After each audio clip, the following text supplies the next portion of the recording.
हूँ। मैं अपनी यूट्यूब चैनल जेडएस क्लासेस में स्वागत करता हूँ।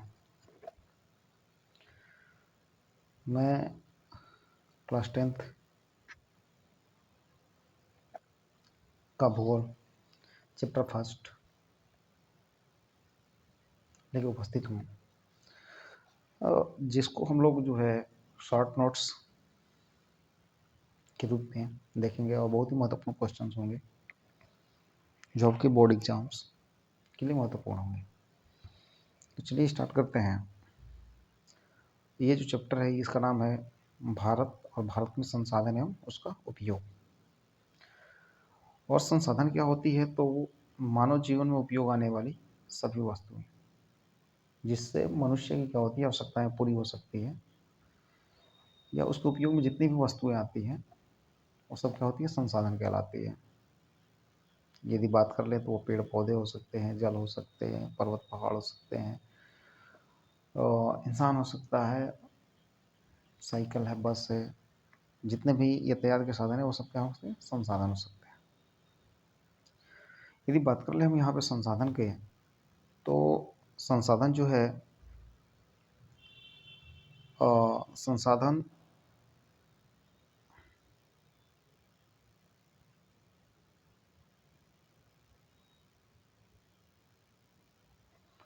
संसाधन को दो हिस्सों में बांटा गया है। एक संसाधन जो है प्राकृतिक संसाधन होता है और दूसरा जो होता है मानवीय संसाधन।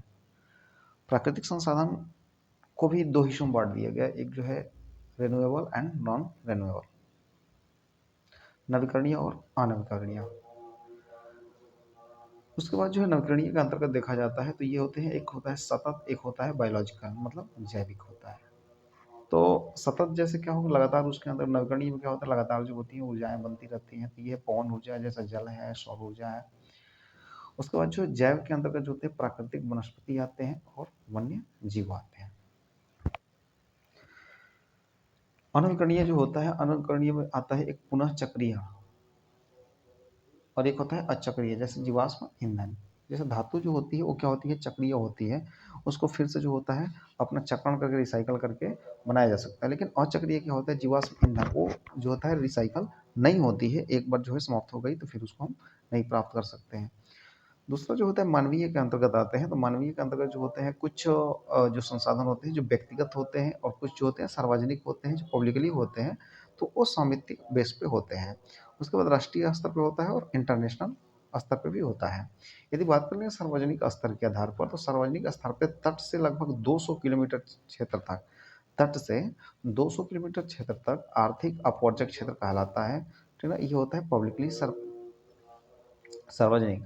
और एक होता है इंटरनेशनल, जब 200 किलोमीटर से पार चले जाएंगे, बाहर चले जाएंगे, तो वहां पर जो होता है इंटरनेशनल, समुद्र के अंतर्गत जो होता है। यदि हम 200 किलोमीटर पार करते हैं तो वहां से जो होता है वो सभी देशों का वहां पर अपना संसाधन के रूप में यूज कर सकते हैं। लेकिन वही 200 किलोमीटर के रेंज में जो होता है, जिस देश का होता है वह जो होता है उसका स्वामित्व, वहाँ जो होता है अपना देश उसका उपयोग करता है। और उसके अंतर्गत जो होते हैं यदि कोई भी उसके अंतर्गत कोई भी जैसे जहाज आती है तो वो अपना क्या करता है उससे टैक्स लेता है।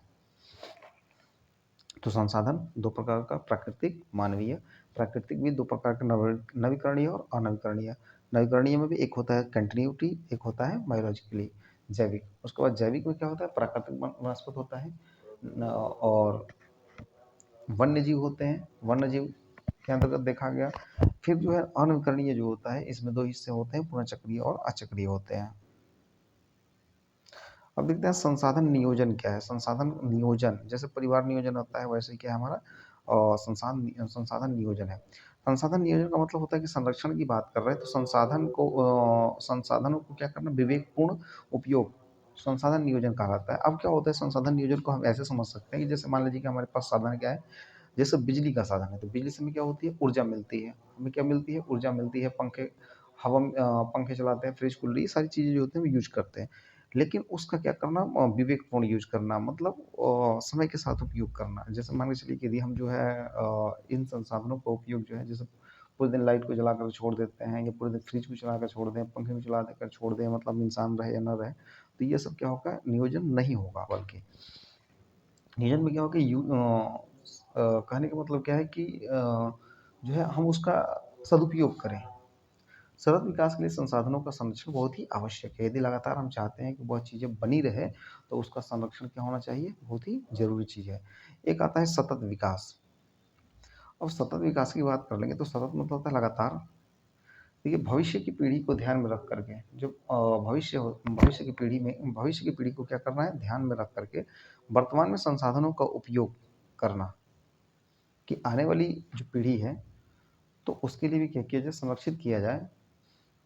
तो जिससे क्या होता है कि यदि इंसान पैसे कमाता है तो पूरा खर्च नहीं करता, वो आने वाली पीढ़ी के लिए क्या होता है, अपने बाल बच्चों के लिए क्या करता है, बचा कर रखता है, उनके लिए सेविंग करता है। तो वैसे ही क्या होता है कि यदि भविष्य में की पीढ़ी को ध्यान में रख करके जो वर्तमान में हमारे साथ संसाधन है, जैसे वन है, पृथ्वी है, तो इन सभी चीज़ों का जो है, भूमि है, खेत है, इन सभी चीज़ों का यदि हम प्रयोग करें तो इसे हम सतत विकास कहते हैं।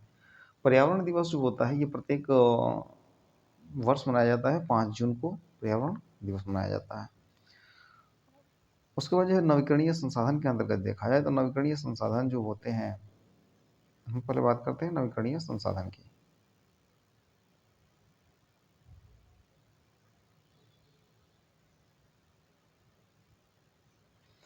देखिए, नवीकरणीय संसाधन वैसे संसाधन होते हैं जिनको हम क्या कर सकते हैं, पुनः प्राप्त कर सकें। तो जैसे सौर ऊर्जा, पवन ऊर्जा और जल है। सौर ऊर्जा है, पवन ऊर्जा है, जल है, विद्युत है, तो ये जो होते हैं नवीकरणीय होते हैं। लेकिन अनवीकरणीय क्या होता है कि एक बार समाप्त हो जाने के बाद पुनः इसको प्राप्त करना क्या होता है, संभव नहीं होता है। जैसे क्या होता है, कोयला है, पेट्रोल है और इत्यादि है। विकास के आधार पर जो है संसाधन विकास के आधार पर संसाधन जो होता है उसको 4 हिस्सों में बांटा गया। एक जो है संभावित, भविष्य में उपयोग आने वाले संसाधन। उसके बाद जो विकसित, उपलब्ध तकनीकी से उपयोग करने लायक संसाधन, मतलब उपलब्ध तकनीकी से। यदि हमारे पास संसाधन है और हम उसको क्या करते हैं, टेक्निकली हम उसको प्रयोग करके यूज करते हैं, तो क्या होगा, विकसित संसाधन होगा। एक होता है भंडारण। भंडारण से क्या प्रयुक्त है कि उपयुक्त तकनीकी के अभाव में वर्तमान में उपयोग नहीं है। मतलब हमारे पास वो चीज़ तो है, लेकिन हमारे पास उसकी टेक्निकल चीज़ें नहीं है जिससे हम उसका क्या कर सकें, उपयोग कर सकें। तो इसको कहते हैं हम भंडारण। एक होता है संचित कोष। संचित कोष के अंतर्गत होता क्या है कि भंडार संसाधन का संचित रूप होता है। तो विकास के बेस पर जो है संसाधन संभावी, विकसित, भंडार और संचित कोष है। तो नवीकरणीय हम क्या होता है कि जिसको पुनः प्राप्त किया जा सके, और अनवीकरणीय क्या होता है कि जिसको पुनः प्राप्त न किया जा सके, उसको हम अनवीकरणीय कहते हैं। और नवीकरणीय में देखा गया कि सौर ऊर्जा है, पवन ऊर्जा है, विद्युत ऊर्जा है, जल ऊर्जा होती है। जबकि अनवीकरणीय में कोयला है, पेट्रोल है, डीजल है, ठीक है, या गैस, सीएनजी है, पीएनजी है, जो भी है, मतलब वो चीज़ें क्या है, अनवीकरणीय साधन की यदि समाप्त हो गया तो हम उसको पुनः प्राप्त नहीं कर सकते हैं। आगे बढ़ते हैं, हम लोग देखेंगे प्राकृतिक संसाधन। प्राकृतिक संसाधन प्राकृतिक संसाधन क्या होता है, तो प्राकृतिक संसाधन में हमें मिलती है, प्राकृतिक संसाधन जो हमें प्रकृति क्या करती है, प्रदान करती है। जो नेचर जो है हमें क्या ऑलरेडी कर चुकी है, दे चुकी है। उसके अंतर्गत आता है मृदा, सॉइल जिसको बोलते हैं। सॉइल का अध्ययन जो होता है पेडोलॉजी में किया जाता है, उसको हम पेडोलॉजी बोलते हैं। तो मृदा क्या है, तो पृथ्वी के ऊपरी परत, ऊपरी एक क्या होती है, पृथ्वी के ऊपर जो होता है एक पतली असंगठित, असंगठित का मतलब उसके जो होता है कम्बिनेशन नहीं होता है, तो परत जिसमें पेड़ पौधों की वृद्धि के लिए आवश्यक पोषक तत्व मौजूद होता है। जो मिट्टी होती है, उस पृथ्वी के ऊपरी एक क्या होती है, लेयर होती है। और उस लेयर के अंतर्गत जो होता है बहुत सारे ऐसे पोषक तत्व पाए जाते हैं, वो जो पेड़ पौधों के लिए क्या होते हैं, बहुत ही लाभदायक होते हैं। तो उसे हम कहते हैं मृदा। मृदा निर्माण के कारक कौन कौन से हैं, तो उच्चावच हो सकता है, चट्टान है, जलवायु है, वनस्पति है, जैव पदार्थ है, खनिज कण है या समय है। ये सारी चीज़ें जो होते हैं मृदा निर्माण के कारक होते हैं। कहीं ना कहीं चट्टान जो होते हैं जब वो टूटते हैं, टूटने के बाद जो होता है वो पृथ्वी पर आता है, तो लाखों करोड़ वर्ष लग जाता है उसको क्या बनने में, 1 सेंटीमीटर मृदा बनने में। उसके बाद जो है मृदा के प्रकार, मृदा के प्रकार की तरफ बढ़ते हैं तो आती है जलोढ़ मृदा। जलोढ़ मृदा है काली मृदा और लाल या पीली मिट्टी, लैटराइट मिट्टी और मरुस्थलीय मृदा। मृदा जो है 5 हिस्सों में देखा गया, जलोढ़, काली, लाल या पीली, लैटराइट एंड मरुस्थलीय मृदा। जलोढ़ मृदा क्या होती है? जलोढ़ मृदा को देखा जाए यदि, तो यहाँ पे जलोढ़ मृदा जो होती है, नदियों द्वारा बहाकर लाए गए मलबे, मतलब ढेर, क्योंकि उसमें क्या होती है, ह्यूमस की मात्रा ज़्यादा होती है। तो नली नदी द्वारा जो होता है, जब बाढ़ें आती है या नदी जो होती है अपने साथ जब होती है, तो बहुत सारे जो होते हैं जीव जंतुओं को क्या होती है, या जो कचरे होते हैं उन सबको साथ लेकर के आती है। तो उससे बनी जो जो निक्षेप होता है, जो ढेर बनता है, उसी मृदा को क्या कहते हैं, जलोढ़ मृदा कहते हैं। और जलोढ़ मृदा जो होती है, इसमें प्रमुख फसल क्या होती है? फसल गन्ना, चावल एवं गेहूँ होता है। यदि बात कर लेंगे जलोढ़ मृदा, तो जलोढ़ मृदा जो होती है, ये कितने प्रकार की होती है? 2 प्रकार की होती है। इसको दो हिस्सों में बाँटा गया। एक होता है, बोलते हैं खादर, और एक बोलते हैं बांगर।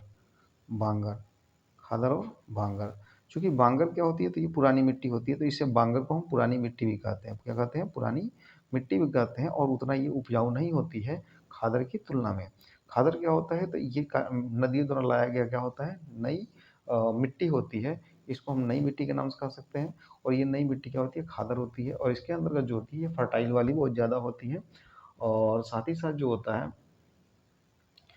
कि खादर में जो होता है खेती अच्छी होती है, फसल जो होते हैं अच्छे होते हैं।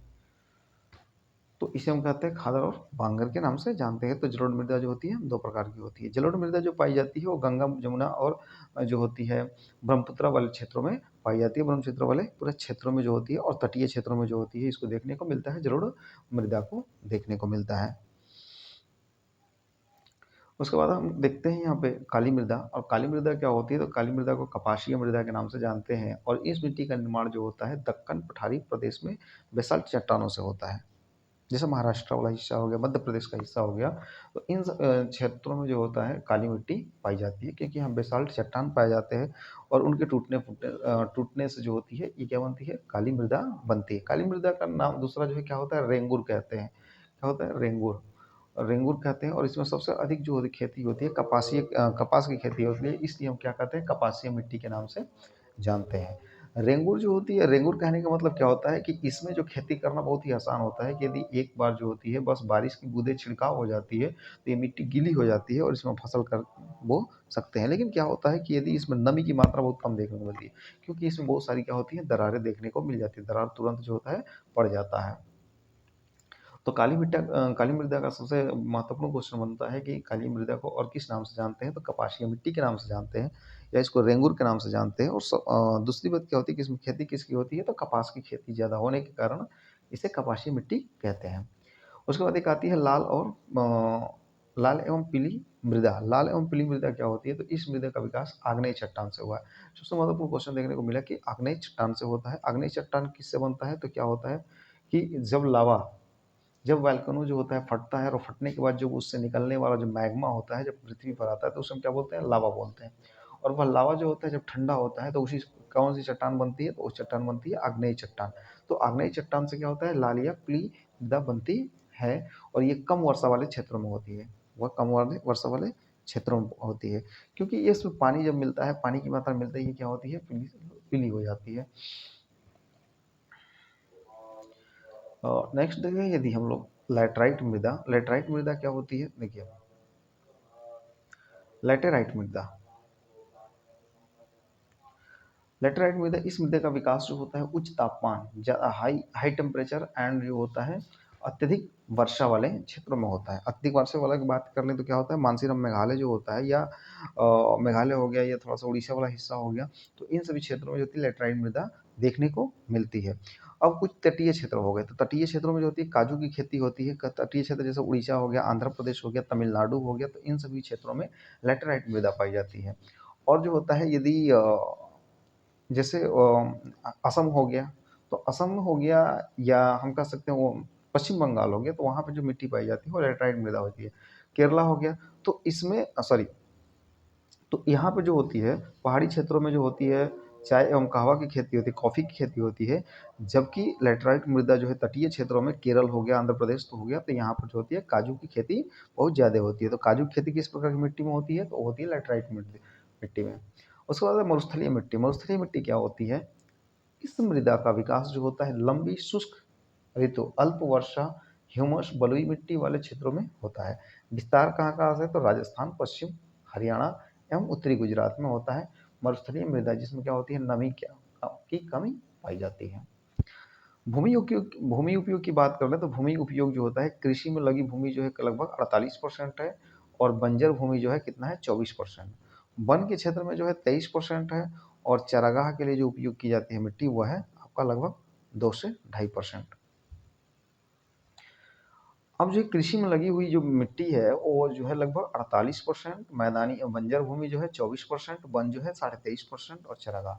भारत में कुल क्षेत्रफल का भारत में जितना भारत का कुल क्षेत्रफल है, जितना उस क्षेत्रफल को देखा जाए तो उसमें 54% भूमि जो है कृषि योग्य है।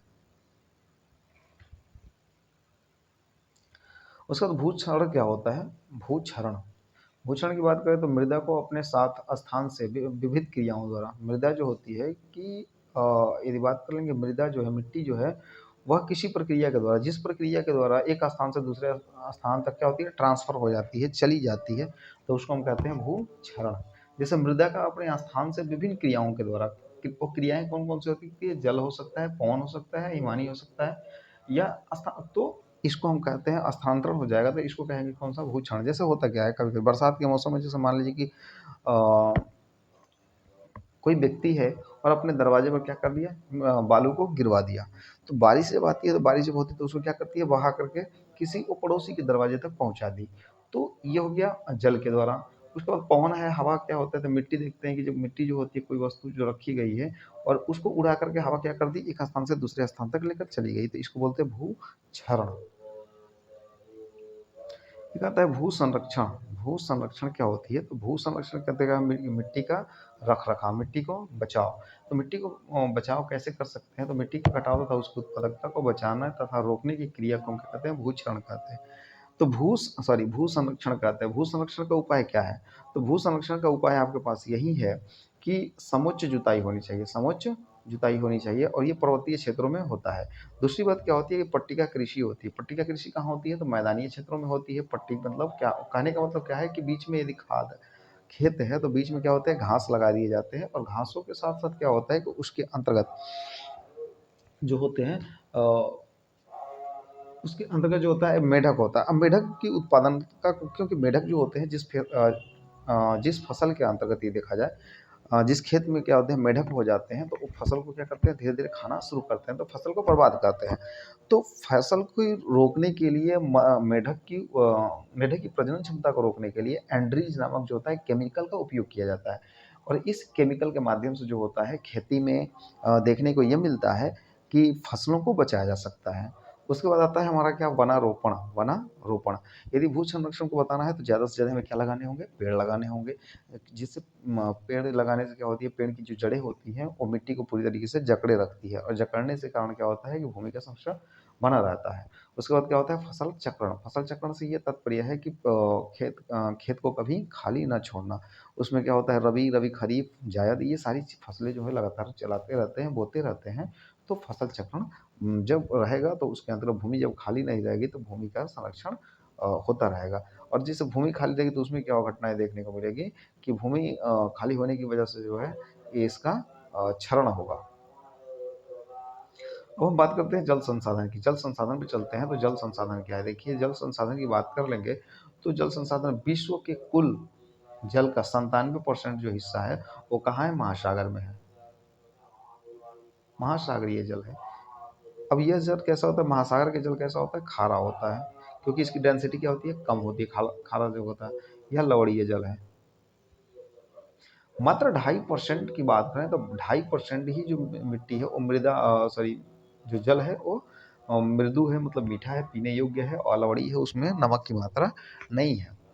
बृहद क्षेत्र में जल की उपस्थिति के कारण पृथ्वी को नीला ग्रह कहा जाता है। पृथ्वी को नीला ग्रह क्यों कहा जाता है, तो इसलिए कहा जाता है क्योंकि इसमें क्या है, पानी की उपस्थिति है।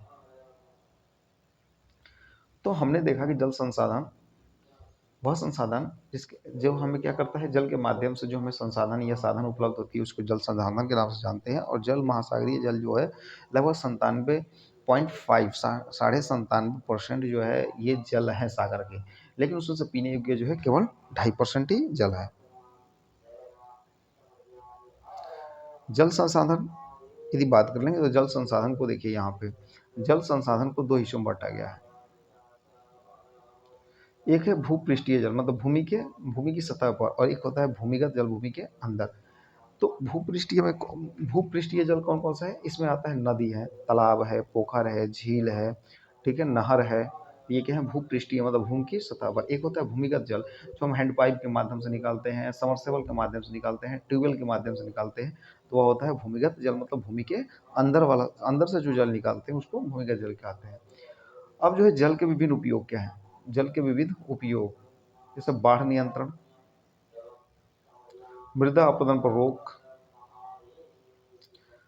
इसके बाद कह सकते हैं पेयजल में आपूर्ति, विद्युत उत्पादन, परिवहन, मत्स्य पालन, पर्यटन के रूप में जो है इसका उपयोग किया जाता है।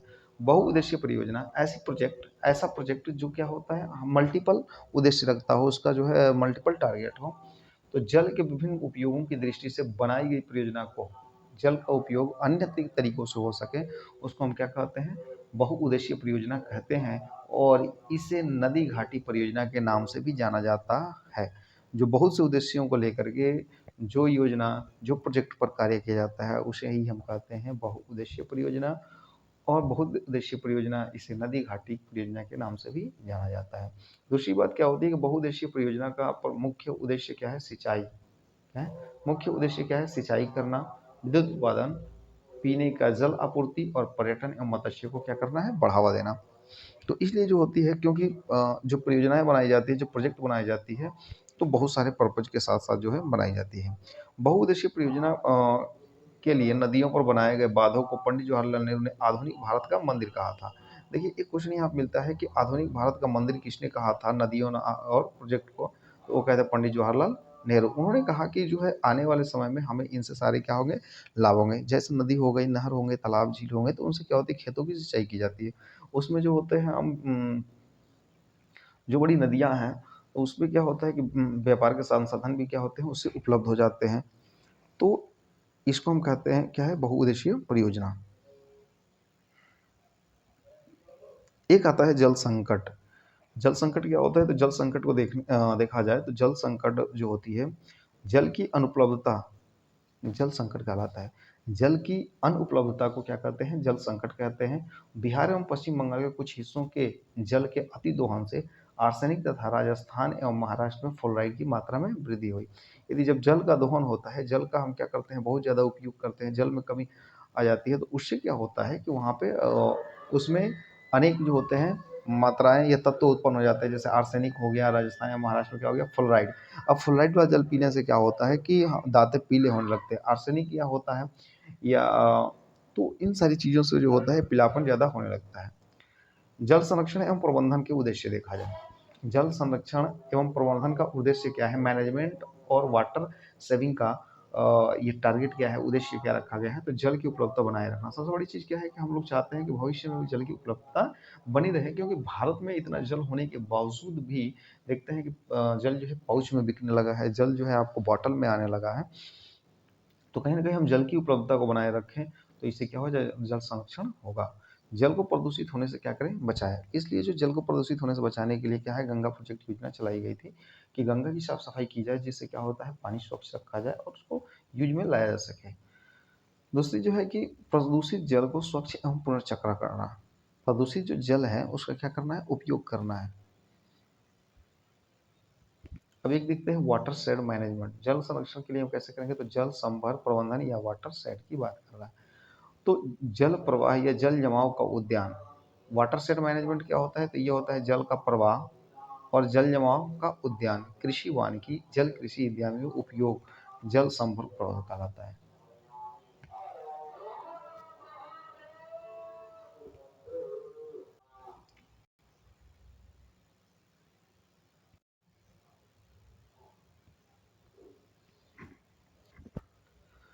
अब देखिए यहाँ पे जो होता है बिहार के प्रमुख बहुउद्देशीय परियोजनाएं क्या है, एक है सोन परियोजना, गंडक परियोजना और कोसी परियोजना। प्राणियों के शरीर में लगभग 65% तथा पौधों में लगभग जो होती है 65 से लेकर 99% तक क्या होता है, जल पाया जाता है। मनुष्य के शरीर में लगभग 65% जो है माना गया है कि जल होता है। अंतर्राष्ट्रीय जल विवाद जो दो या दो से अधिक राज्यों के बीच नदी जल के बंटवारे की समस्या को अंतर्राष्ट्रीय जल बंटवारा कहते हैं। जैसे सिंधु जल समझौता हुआ, ये क्या है, इंटरनेशनल है, भारत और पाकिस्तान के बीच सिंधु जल समझौता कि कौन व्यक्ति जो है कितना पानी यूज करेगा। 20% पाकिस्तान यूज करेगा, 80% पाकिस्तान यूज करेगा, तो 20% क्या करेगा, भारत यूज करेगा। तो ये था सिंधु जल समझौता। तो उसमें क्या होता है कि जो दो नदियों या दो से अधिक राज्यों के बीच नदी जल बंटवारे का ये क्या कहते हैं, अंतर्राष्ट्रीय जल विवाद के नाम से जाना जाता है। उसके बाद देखने को मिलेगा हमको नर्मदा नदी पर सरदार सरोवर बांध के विरोध के लिए गठित सरकारी संगठन नर्मदा बचाओ आंदोलन था। अब नर्मदा बचाओ आंदोलन क्या था कि नर्मदा नदी पर जो है सरदार सरोवर बांध बनाई जा रहे थे।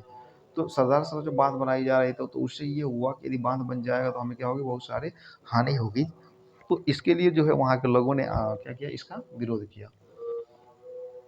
अति सिंचन से जलाक्रांता की समस्या पैदा होती है। अति सिंचाई मतलब अधिक सिंचाई करते हैं तो क्या होती है, जलाक्रांता हो जाती है, जल की कमी हो जाएगी खेतों के अंतर्गत। उसके बाद आता है ग पॉइंट जो है यहाँ पे प्राणी वन एवं प्राणी संसाधन। प्राकृतिक वन क्या होते हैं, तो किसी भी बड़े भूभाग पर क्या होता है, प्राकृतिक रूप में स्वतः अपने आप क्या होता है, जब पेड़ पौधे विकसित हो जाते हैं, झाड़ियाँ विकसित हो जाती हैं, वहाँ पे जंगल बन जाते हैं, तो इसको हम कहते हैं प्राकृतिक वन कहा जाता है। नेचुरल जो है वन है, जो उसको हम कहते हैं प्राकृतिक वन के नाम से जानते हैं, जहाँ पे क्या होगा, अपने आप पेड़ पौधे एवं झाड़ियाँ उग जाती हैं। भारत में लगभग 2001 की बात कर लेंगे तो 2001 में लगभग 19.27% भौगोलिक क्षेत्र पर क्या था, वन का विस्तार था।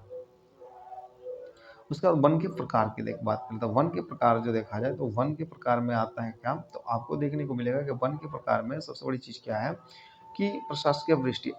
एक होता है आरक्षित वन। आरक्षित को हम क्या कहते हैं, रिजर्व को क्या कहते हैं, सुरक्षित वन के नाम से जानते हैं, और सेफ्टी हो जाता है। और इसे क्या होती है, पशुचारण खेती करना क्या होता है, इसमें वर्जित होता है। जो रिजर्व होते हैं, रिजर्व जो वन होते हैं, ठीक ना, तो रिजर्व वन के आरक्षित वन जो होते हैं, इसमें क्या होता है, पशुचारण पर पूरी तरीके से रोक होता है, खेती करना पूरी तरीके से बंद हो जाता है। और एक होता है रक्षित वन, जिसको संरक्षित कहा गया है। तो रक्षित या संरक्षित जो होता है, ये लोग जो ये किसको मिलता है, तो वो होता है लाइसेंस प्राप्त लोग लकड़ी काट सकते हैं। मतलब जैसे बड़े बड़े जो है वन बनाए गए, और जो रक्षित तो है, संरक्षित तो है, लेकिन उसमें क्या होता है कि लाइसेंस प्राप्त, जैसे अडानी जी हैं। अब अडानी जी को कोई खेत बेच दिया गया, तो खेत बेचने के कारण यह है, जो हिस्सा बेच दिया गया, जैसे मोदी जी ने 1 रुपये में जो है बहुत सारा उनको खेत दे दिया, भूमि दे दिया, तो उसमें जो वन है, तो उन वन को काटने के पास अडानी के पास क्या लाइसेंस है, तो क्या कर सकते हैं, काट सकते हैं। लेकिन वहीं पर आप काटने जाए तो आपको क्या लगाया जा सकता है, आपको पर्यावरण के प्रति जो है FIR किया जा सकता है। एक होता है अवर्गीकृत वन, जिस पर लकड़ी चराने या पशु चराने पर कोई वो प्रतिबंध नहीं होता, तो उसको कहते हैं अवर्गीकृत के नाम से जानते हैं। वन के प्रकार जो बात कर लें डेंसिटी के बेस पर, तो डेंसिटी की बात अत्यंत सघन वन, खुले वन, झाड़िये एवं अन्य वन जो होते हैं, और एक होता है मैंग्रोव वन होता है। अब आप देखते हैं बायोडाइवर्सिटी। बायोडाइवर्सिटी क्या होती है, जैव विविधता। जैव विविधता का रीजन क्या है, जीवों में विभिन्नता पाई जाने को ही क्या कहते हैं, जैव विविधता कहते हैं। देखिए कह रहे हैं कि जीवों में पाई जाने वाली विविधता को ही जैव विविधता के नाम से जानते हैं। इसमें पशु पक्षी पेड़ पौधे सूक्ष्म जीव तथा बड़े जीव भी क्या हो सकते हैं, शामिल हो सकते हैं, क्योंकि नाम ही कहा गया है कि जीवों में पाई जाने वाली डिफरेंसेस, विविधताएं, ठीक ना, तो उसको क्या कहते हैं, जैव विविधता के नाम से जानते हैं। इसमें दिया है पटना का संजय गांधी जैविक उद्यान जैव विविधता का प्रतिनिधित्व करता है। चरक का संबंध क्या है, भारत से है। और भारत में लगभग 68 करोड़ हेक्टेयर भूमि पर क्या होता है, वन विस्तार है। भारत में सबसे अधिक वन प्रतिशत जो है कहाँ पर है, मध्य प्रदेश में। सबसे अधिक वन पाया जाता है कहाँ पे, भारत के MP में। वन रिपोर्ट के अनुसार यदि बात कर लेंगे तो भारत में 20.5% लगभग 20.55% जो है क्षेत्र पर वन का विस्तार था। पर्यावरण को संतुलित करने के लिए किसी भी क्षेत्र में क्या होता है, कम से कम 33% भाग पर वन का होना आवश्यक है। यदि पर्यावरण को संतुलित रखना है, बैलेंस रखना है, इन्वायरमेंट को बैलेंस रखना है, तो कम से कम आपको चाहिए कि 33% भाग पर, किसी भी क्षेत्र के 33% हिस्से पर कम से कम क्या होना चाहिए, आपको वन होना चाहिए। वन विनाश के कारण क्या क्या हो सकते हैं, तो वन विनाश के कारण जो होते हैं, स्थानांतरित कृषि हो गया। कभी कभी क्या स्थानांतरित कृषि में क्या होता है कि कोई जो घुमंतु लोग होते हैं, तो वहाँ की कृषि को वहाँ के जंगलों को काट कर वहाँ पे कृषि कर लेते हैं। एक बार कृषि करने के बाद फिर वहाँ पर नहीं करते, फिर दूसरी जगह चलते हैं। इस प्रकार से पेड़ को काटते जाते हैं, जंगलों को साफ करते जाते हैं और वहाँ पे कृषि करते जाते हैं। तो इसको बोलते हैं स्थानांतरित कृषि के नाम से जानते हैं। है दूसरा जो होता है खनन कृषि। खनन कृषि के खनन कार्य की वजह से भी होता है। जैसे किसी फील्ड के अंतर्गत जो है आपको कोयले निकालना है या अभ्रक निकालना है या कोई अयस्क निकालना है, तो वहाँ के आस-पास जो होते हैं बहुत सारे खनाई कर दिए जाते हैं, खनन कर दिए जाते हैं, खुदाई कर दिए जाते हैं, जिसको हम खनन कार्य के नाम से जानते हैं और इसके कारण भी क्या होता है, वनों का विनाश होता है। तीसरा हम कह सकते हैं बड़ी विकास परियोजनाएँ, जब बड़े-बड़े प्रोजेक्ट आते हैं, ठीक ना? कहीं कंपनी बनाने के लिए आता है, तो कहीं जो है तो बड़े-बड़े आपको कंपनी या प्लांट लगाना होता है, तो वहाँ से पेड़-पौधों को काटना ज़रूरी हो जाता है, जिससे वन विनाश हो जाता है। औद्योगिक विकास, जब इंडस्ट्री आएगी, तो वहाँ पर क्या है उसको ज़मीन चाहिए, तो वह पेड़-पौधों को क्या करती है, काट देती है। उसके बाद नगरीकरण, नगरीकरण करते हैं तो बहुत सारे हमें वहाँ के वहाँ की मेंटेनेंस करने के लिए या पेड़-पौधे की आवश्यकता होती है, फिर यदि सड़कें बनाई जाती है, विभिन्न प्रकार के हॉस्पिटल्स, तो ये सारी चीज़ों को क्या किया जा सकता है, इस सारी चीज़ों को मेंटेन करने के लिए पेड़-पौधों को काटा जाता है। पशुचारण एवं लकड़ियों का बढ़ता उपयोग, पशुचारण भी और लकड़ियों का जितना उपयोग होगा उसको क्या होगा, कम समय में काटना होगा।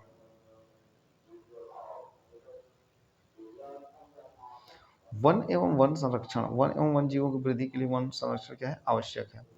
वन जीवों के वन्य जो जीव हैं, जो जंगली जीव हैं, उनमें ह्रास, उनमें कमी आने का कारण क्या है? कभी-कभी जो हमको देखने को मिलता था जो है क्या बोलते थे गिद्ध, लेकिन अब गिद्ध जो है क्या हो गए, समाप्त हो गए। तो उस समाप्त होने का रीज़न क्या है?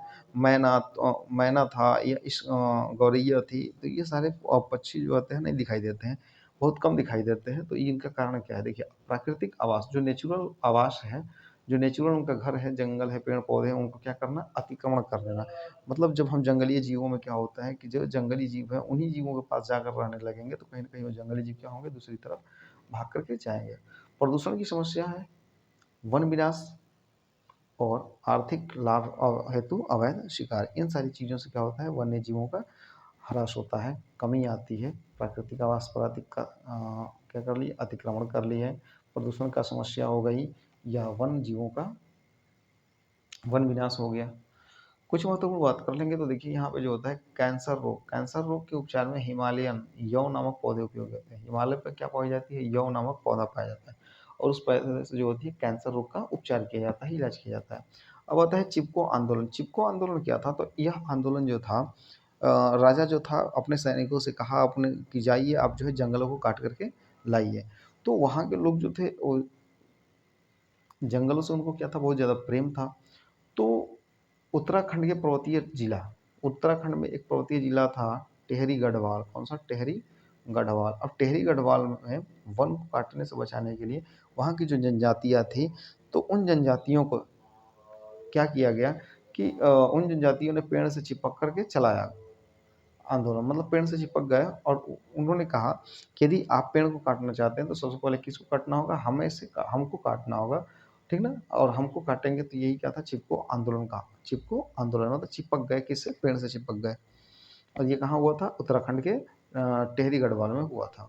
इसके जो प्रणेता थे, इसके जो मतलब लीडर के रूप में काम किया तो वो थे कौन थे? सुंदरलाल बहुगुणा के संरक्षण में कार्य हुआ था। लुप्त होने वाले पशु पक्षी की बात कर ले, एशियाई चीता हो गया, गुलाबी सर वाली बत्तख हो गई, ठीक है? ये क्या है? लुप्त होने वाली। संकटग्रस्त क्या है? एक तो समाप्त हो गए, एक संकट की कभी भी समाप्त हो सकते हैं, जैसे पक्षी है, काला हिरण है, पक्षियों में काला हिरण हो गया, संघाई हो गया, तो ये लोग क्या है? संकटग्रस्त में है, इनका भी जीवन क्या हो सकती है? समाप्त हो सकती है। उसके बाद आता है वन प्राणियों के संरक्षण हेतु किए गए उपाय। वन्य जो प्राणी है, वन्य जो जीव हैं, उनके संरक्षण के लिए हम क्या कर सकते हैं? तो उनके संरक्षण के लिए देखा जाए तो राष्ट्रीय उद्यान का विकास किया जा सकता है और राष्ट्रीय उद्यानों की संख्या कितनी हो गई है? 85 है। अभयारण्य का कुल विकास कितना हो चुका है? तो ये है 488। कानून निर्माण, इसको कानून निर्माण यदि वन प्राणियों के संरक्षण के लिए हम कानून निर्माण भी बना सकते हैं, इंटरनेशनल लेवल पे बना सकते हैं, नेशनल लेवल पे बना सकते हैं। उसके बाद जो है जयमंडल का विकास, जयमंडल के विकास कुल कितने हैं? तो जयमंडल का विकास कुल संख्या कितनी है? 14 है।